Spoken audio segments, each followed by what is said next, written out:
Warahmatullahi wabarakatuh. Saya Linda Novitasari akan mempresentasikan materi saya yang berjudul Modal dan Keterampilan Konselor Anak Usia Dini. Pembahasan materi ini yang akan mencakup modal dasar yang perlu dimiliki seorang konselor di PAUD, kemudian keterampilan khusus yang harus dikuasai dalam praktik konseling, ketiga yaitu asas-asas penting dalam pelaksanaan bimbingan dan konseling. Konselor PAUD adalah tenaga profesional yang mendampingi anak dalam perkembangan emosional, sosial, dan kognitif anak usia dini. Berbeda dengan guru, konselor fokus pada aspek pemahaman terhadap masalah pribadi, sosial, dan lingkungan anak. Peran konselor PAUD mencakup 1. Pemberi layanan konseling individual maupun kelompok. 2. Pendeteksi dini terhadap permasalahan anak. 3. Mitra kerja orang tua dan guru dalam mendukung perkembangan anak. Tujuan modal konselor personal. Modal ini mencakup karakter dan sikap yang melekat pada kepribadian konselor, yaitu empati, kemudian kesabaran, dan stabilitas emosional. Kemudian modal konselor profesional. Modal profesional modal yang berkaitan dengan teknis, latar belakang pendidikan dalam bimbingan konseling atau psikolog anak. Kemudian penguasaan teori perkembangan anak usia dini seperti dalam teori Erikson, Piaget, dan Vygotsky. Dan juga keterampilan observasi dan asesmen perkembangan anak untuk mendeteksi kebutuhan atau masalah secara dini.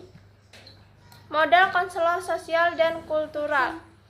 Modal sosial dan kultural yaitu konselor perlu memiliki pemahaman konteks budaya anak karena budaya memengaruhi perilaku dan belajar.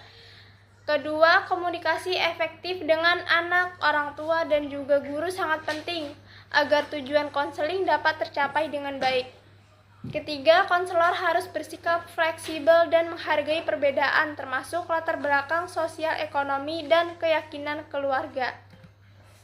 3. Keterampilan konselor observasi dan asesmen. Konselor harus mampu mengamati perilaku anak secara sistematis di kelas atau lingkungan bermain. Kedua, melakukan asesmen perkembangan anak termasuk aspek motorik, bahasa, sosial, emosional, dan kognitif. Ketiga, menyesuaikan instrumen asesmen agar sesuai dengan usia dan tahap perkembangan anak. Keterampilan konselor komunikasi. Keterampilan komunikasi efektif yaitu mendengarkan aktif. Kedua, bahasa sederhana dan pasif. Dan ketiga, menyesuaikan pendekatan terhadap kebutuhan anak. Keterampilan konselor intervensi. Keterampilan intervensi dan pendampingan. Konselor dapat melakukan sesi konseling individual atau konseling kelompok kecil terhadap anak. Kemudian memberikan bimbingan melalui permainan dongeng atau aktivitas kreatif. Menyusun strategi intervensi untuk membentuk anak mengatasi masalah seperti kecemasan, sulit bersosialisasi, dan juga agresivitas. Keterampilan konselor kolaborasi. Keterampilan kolaborasi yaitu konselor tidak beroperasi sendiri, tetapi juga bekerja sama dengan guru, orang tua, dan tenaga ahli. Kedua, menyampaikan hasil observasi dan asesmen untuk menjadi bahan diskusi bersama. Dan ketiga, membangun komunikasi yang efektif dan berkelanjutan dengan pihak-pihak terkait. Asesmen bimbingan, asas-asas bimbingan dan konseling. Dalam pelaksanaannya, konseling di PAUD harus berpegang pada prinsip berikut, yaitu kerahasiaan, kesukarelaan, keterbukaan, kegiatan anak, individualitas, kedinamisan, dan juga kemandirian. Penerapan asas BK di PAUD, yaitu prinsip kerahasiaan dijunjung tinggi.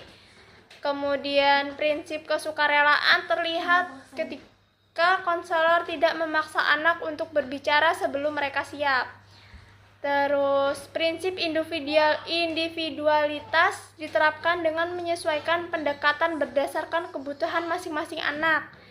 Dan juga semua prinsip ini dilaksanakan melalui pendekatan yang hangat, menyenangkan, dan mendukung.